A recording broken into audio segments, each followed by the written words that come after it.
Thank you all for dialing in. We have a large number of people who have registered, and we will allow a moment for people to come into the room. Due to the large number of guests, we will not be taking questions from the audience and would ask that you direct all questions after the call to your CBA Relationship Manager. I will now hand over the call to Anthony Kritikides, Managing Director, Institutional Sales at CBA. Please go ahead. Hello and good morning everyone, and welcome to our RBA update for the March meeting. We've been doing these calls for well over a year now, and we still have over 900 people registered for today's calls. It just shows the level of interest in the RBA and what they've been doing. Today we'll be joined by our Senior Economist at CBA, Belinda Allen, who will go into detail, talk about what happened on Tuesday after the rate hike, and then, of course, the speech yesterday by RBA Governor Lowe at the AFR Business Summit. At the end of the presentation, I will have some Q&A for Belinda. I'll try to summarise what hopefully is on everyone's mind. And as has been described, you can then talk to your banker after the call as well. So, Belinda, they raised 25 basis points as expected on Tuesday, but delivered what many thought was a more dovish statement. And then certainly yesterday, at the speech at the AFR Summit, Governor Lowe appeared to be a little bit more dovish and left it all open that we may be about to see a pause from the RBA. Can you give us a summary of what you think has happened over the last 48 hours and how that might have changed our outlook for the RBA? Thanks, Anthony, and good morning, everyone, and thanks for joining today. So you are right, Anthony. The RBA did, I guess, wind back some of the hawkish tilt that it made at the February board meeting. It did lift the cash rate, as was widely expected by us in the market, by 25 basis points. On Tuesday, the cash rate now sits at 3.6%, and for those counting, that was the 10th consecutive lift in the cash rate since May 2022. So heading into the meeting, we had been expecting that shift in tone by the Reserve Bank. If you think back to February, after the RBA's long summer break, they came back with a much more hawkish tone, talking up the need for further rate rises over the months ahead to make sure inflation came back down towards target. However, in the month prior to the March board meeting, there had been a run of softer than expected economic data. So this included the Q4 GDP number. So that came in at 0.5%, a little bit lower than the 0.7% expected by the market. I think the wage price index number for the December quarter in particular was a big miss on what the RBA and the market expected. So that wages growth number printed at 0.8%, below the 1% expected by the market. And we've also seen some tentative signs that the labour market has been loosening as well from very tight levels. So the unemployment rate lifted to 3.7% in January, which is more than obviously what was being expected. And there are just some more tentative signs of slowing in consumer spending as well. And then the last piece of information that came through was the monthly CPI indicator, so the new measure from the Australian Bureau of Statistics. In January, that fell and suggested that headline inflation has definitely peaked late last year. So based on, all those data points that came in a little bit softer, we were expecting the RBA to make some changes to its forward guidance, and it did. So the RBA noted, I'm going to read this quote, "Further tightening of monetary policy will be needed to ensure that inflation returns to target." Now, this was quite different to what they said at the February meeting. And once again, I'm going to read this. In February, the RBA said, the board expects that further increases in interest rates will be needed over the months ahead to ensure that inflation returns to target. So there was, as Anthony said, there was quite a softening in the tone. Some may call it dovish, some may call it less hawkish, because they're still saying interest rates will need to rise further. But in March, the RBA is no longer committing to when to lift interest rates or how many more interest rate hikes there'll have to be. So the change in language doesn't stop the RBA from hiking more than once, but it also does show that they're less convinced they need to hike. interest rates multiple times. So just for the record, we have left our central scenario unchanged. We still expect one further 25 basis point rate hike by the RBA. This is likely to be delivered at the April board meeting, and that will take the peak in the cash rate to 3.85%, and that's where we expect the peak to be. And at that rate, at 3.85%, monetary policy will sit deeply in restrictive territory. So there are a couple other points in the March board meeting statement that suggest that the RBA is now less hawkish or just starting to change its tune on how they're thinking about a couple of different things. And the first is wages growth. So as I noted at the start, that Q4 wages growth number came in lower than what was expected at 0.8%. It now seems to be giving the RBA more confidence that there is less risk of a wage price spiral in Australia. So they're noting that the pace of wages growth is consistent with the inflation target, whereas in the prior few months, they were getting more concerned that we would see a period where wages and prices would chase each other, a wage price spiral, like we're getting in other advanced economies, particularly the US. So they seem a little bit more comfortable that that's not going to happen in Australia. And they also seem to be more confident that inflation has peaked as well. So they're the two big changes that has made the RBA less hawkish and now talking up the chances that a pause could be on the agenda shortly. So Governor Lowe also reiterated these messages from the March board meeting at a speech yesterday in Sydney at the AFR Summit. The title of this speech was Inflation and Recent Economic Data. Now, the main message from that speech was that the RBA is getting closer to the point of pausing in its interest rate hiking cycle. Now, this makes sense just given how much they've lifted the cash rate by, but it's also now based on the flow of recent economic data. And the RBA also made the point in the speech yesterday that the recent lifts in interest rates have put monetary policy in restrictive territory. So I guess just to wrap up, the RBA has certainly toned down its language about further rate hikes over the past month in response to the flow of economic data, which has all came in a little bit softer than expected. The RBA is getting closer to a pause. We're still expecting one further rate hike from here, most likely delivered at the April board meeting, but they're going to be data dependent from here. They're going to watch the flow of economic data between now and the April board meeting, and they'll react to that economic data when it comes through. So we do expect, as I said, one more rate hike. We expect the economy to slow more than what the RBA is thinking. So just for the record, we have GDP growth at the end of this year of 1%. The RBA is expecting 1.5%. So we're quite a bit softer there, really based on the outlook for the consumer. And we also expect the unemployment rate will rise more quickly than the RBA anticipates as well. So the RBA has the unemployment rate at 3.8% by year end. We've got the unemployment rate at 4.3%. So, you know, a little bit of a steeper lift than what the RBA is expecting. And just a reminder, the unemployment rate is already at 3.7%. So certainly signs that the economy is reacting to these higher interest rates. So it's no surprise that the RBA has acknowledged that they're getting closer to a time where it's going to be a good idea to pause. And that's probably a place for me to pause and hand back to you, Anthony. Great, thank you, Belinda.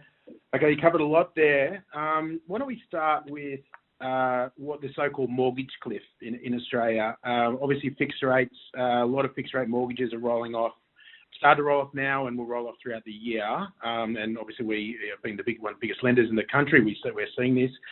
To the extent that you can talk about that, can you explain to our listeners what's happening with the mortgage? Do you think there's going to be a mortgage cliff? And the RBA must be aware that this is coming. Is that part of the reason why they may be slowing now, just to see what happens as these higher interest rates start hitting borrowers? Yeah, it's a good question. So probably to talk about the mortgage cliff or the fixed rate roll-off, we need to rewind a few years and remind ourselves of what happened during the pandemic. And during kind of 2020 and 2021, where we had the term funding facility by the RBA, a lot of fixed rate home loans were being offered at around a 2% mortgage rate. And these were set over 2 to 3 years. And we saw the flow of new lending that were being done at fixed rate home loans lift to close to 50%. And we got to the point where around 40% of the mortgage book in Australia was at fixed rate loans compared to 20% pre-pandemic. So our mortgage book shifted for the Australian economy. Now, a lot of these fixed rate mortgage loans will roll off onto variable rate mortgage loans this year. So the RBA said it's around 870,000 fixed rate home loans will roll off this year, predominantly starting from kind of April, May and into the back half of this year.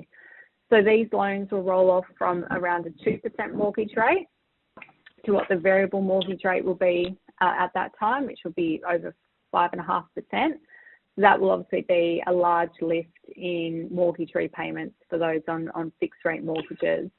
So that's what people are referring to as the mortgage cliff. So just some context, around 50% of home borrowers were impacted by higher interest rates at the end of 2022, only 50%. That lifts to around 75% by mid-2023 and closer to 85% by the end of 2023. So there's still a lot of home borrowers to face higher interest rates. We know there's delays in the transmission of monetary policy. The RBA has acknowledged that as well. So they'll be wanting, and they've made this point very closely, to watch how household spending copes with this. So that's why I think they're also getting closer to wanting to pause, and the fact that they know monetary policy is already in a very restrictive territory. So one of the data points they'll be watching very closely over the next month will be consumer spending. That leads nicely into my next question then. So it feels like they've gone into data watching mode now. So I was going to ask, over we've got obviously the April, May meetings where one of those meetings we think there's going to be a hike. So what are the main data points over the next month or two to watch out for to start, which may change your thinking about what the RBA is going to do, or indeed the RBA is thinking? So what are the main data points we should be looking for? Yeah, good question. So coincidentally, Governor Lowe got asked this exact same question at the AFR summit. So I was intently listening to the Q&A yesterday, but Governor Lowe pointed 4 data points that will be really important between now and the April board meeting. The first will definitely be the labour force number for February. The second will be retail trade for February. We also get the business survey from NAB, so an idea about business confidence and business conditions. And then the fourth data point they're watching will be the monthly CPI indicator for February. So the RBA noted, Governor Lowe noted that collectively, if this data suggests a need for a pause, then the RBA will pause in April. So we've been thinking about what our expectations for that data looks like, potentially what the RBA's expectations for that data looks like as well. So in terms of the labour force number for February, which we get out in 1 week, the next Thursday at 11:30, we expect quite a big bounce back in employment. So our forecast is for plus 45,000 in employment. And the reason why it's quite chunky is that we did have falls in employment in December and January. Now, that could be seasonal. The RBA certainly thinks it's seasonal. And in January, there was quite a large number of people who said they were unemployed but waiting to start a job. So that's what happened in February last year. We saw a very large lift in employment in February. We think that could be repeated. So a lift in employment of 45,000, and also a lift in the participation rate, which fell in January, would see the unemployment rate hold steady at 3.7%. So if it comes in softer, then that's obviously a red flag for the RBA. Another key data point, obviously, is retail trade for February. Now, based on our internal CBA card spending data, we think there's going to be a small fall when we seasonally adjust the data. So they'll be watching that, but also an important point to make is a lot of the resilience in consumer spending that we are seeing at the moment has been outside retail trade, so more in your services-oriented sectors, particularly recreation, particularly travel. So it will be not only looking at that retail trade print, but also what is some of the other card data suggesting in terms of the consumer. And we also do continue to expect the monthly CPI indicator to show inflation has peaked, as I said earlier. So they're the 4 data points they are watching. So if any of them miss, or collectively they all miss, like the data has been doing over the last month or so, then the door is open for a pause. But that's what they'll be watching over the next month. Do you think, Belinda, you're tying those two things together? You've had a lot of rate hikes and the lag effects of those. Only half of households have been impacted so far. And you also had, and I've heard Lo talk about this before, Governor Lo talk about this, that it was the first Christmas post-COVID, it was the first summer where people could travel, pent-up demand to go overseas, things like that. So do you think the data might have been a little bit skewed the last few months about it as well? Yeah, it's a really good question, and something we've been thinking and talking a lot as well. So we've seen it in our internal card spend data. So items, particularly on recreation, so that could be travel, it could be eating and drinking out, it could be going to the movies, going to the theme parks. All of that was incredibly strong. So there has definitely been this post-COVID euphoria, first real summer for a few years, because of COVID restrictions. Going back the couple of years before that, were bushfire impacted as well. So people certainly took advantage over the last summer to travel, to spend. And I think what also we need to keep in mind is the labour market has been incredibly tight. More people than ever are working, particularly younger workers and female workers have been entering the workforce and obviously receiving a wage as a result. And as the RBA has pointed out themselves, Australia's had the most accumulated savings over the pandemic as well. The RBA's put that at around $300 billion. So there are just a number of reasons why consumer spending held up. What we've seen in our internal card spend data is kind of after the January holiday period, as soon as the kids kind of went back to school, we did start to see spending on recreation slow down. So there are early signs that we are starting to see a pullback, but we're still trying to work out what a normal level of spending growth is.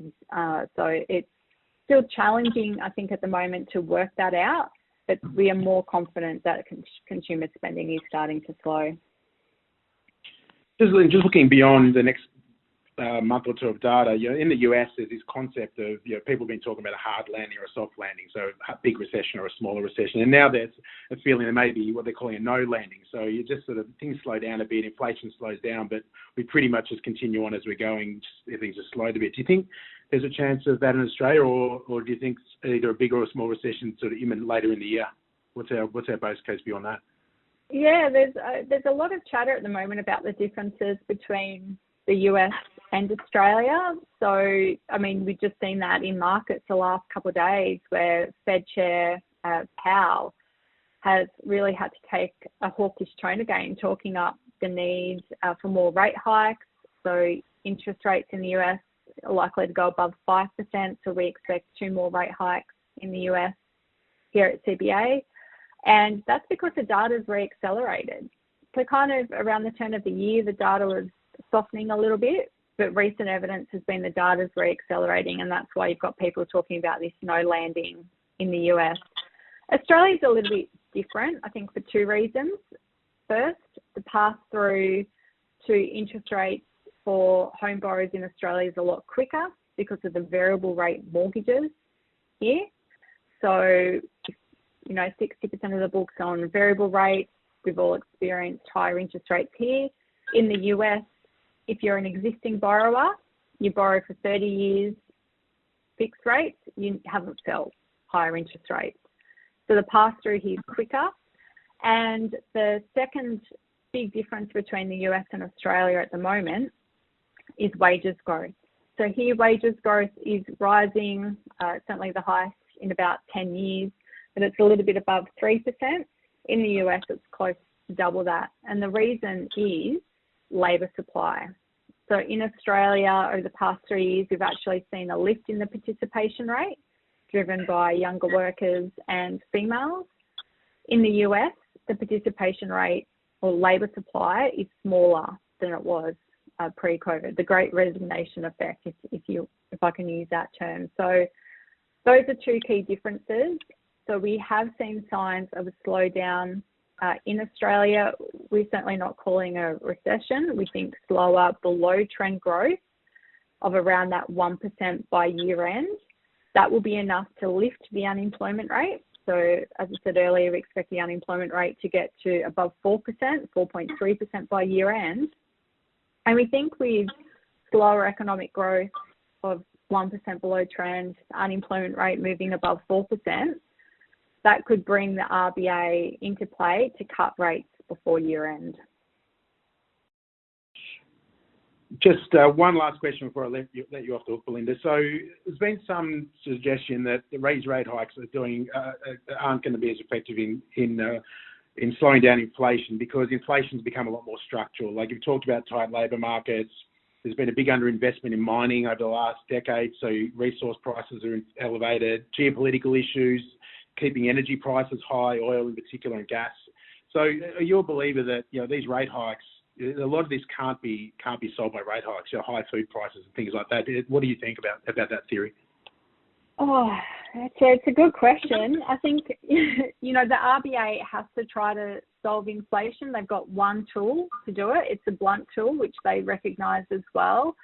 So there's been a lot of work by the RBA, and for any listeners who are keen readers, you can read the Statement of Monetary Policy from February, where there was a lot more detail on what's driven inflation in Australia. Has it been supply driven? Has it been demand driven? And certainly that study has shown that initially a lot of it was supply chain driven by floods in Australia, driven by the Ukraine and by the pandemic. So initially inflation was supply chain driven. All those issues are starting to be resolved, and goods prices are now starting to fall. That's being felt in Australia. The issue now with inflation is services inflation, because there was such pent-up demand post-pandemic for things like holiday travel, eating and drinking out. That's now feeding into wages. That's the concern. So the RBA, because that's a discretionary item, although some people may not think travel is discretionary, it's a discretionary item. If they lift interest rates to a point, then demand will slow, and that will start to cool inflation there. But it's not a perfect tool. It's blunt, but it's the only tool that they have, and they're going to use it. And inflation has peaked. It's about how quick it comes down. We think it's going to come down relatively quickly. Here in Australia, we've got inflation back within the RBA's target, over the next 12 months. So we do think it will work. And one of the main reasons is because wages growth will remain to the point where we'll see inflation come back down within target. The labour market will loosen just because demand will slow, but also supply will continue to lift. We've seen a very rapid return of net overseas migration. So foreign students have come back very quickly.